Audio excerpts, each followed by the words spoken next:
السلام علیکم نحمدہ ونصلی ونسلم علی رسولہ الکریم۔ آج کے دور میں نماز جمعہ کے حوالے سے مسلمان بہت ہی سستی کا شکار ہیں، اور نبی کریم صلی اللہ علیہ وسلم نے فرمایا من ترک ثلاث جمع تہاونا بہا، جو بندہ اپنی سستی اپنی غفلت کی وجہ سے 3 جمعے چھوڑ دیتا ہے تو اللہ تعالیٰ اس کے دل پر مہر لگا دیتے ہیں۔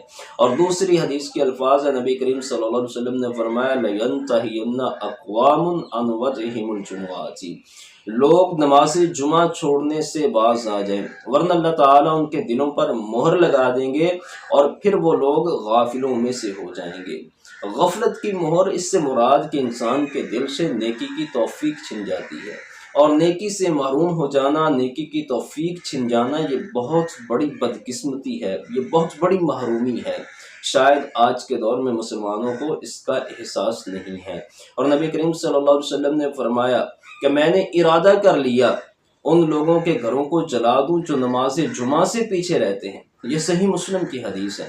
اللہ کے نبی صلی اللہ علیہ وسلم کی اتنی شدید ناراضگی ان لوگوں کے ساتھ جو نماز جمعہ سے پیچھے رہتے ہیں، دیگر فرض نمازوں سے غافل رہتے ہیں۔ اللہ رب العزت ہمیں عمل کی توفیق عطا فرمائے۔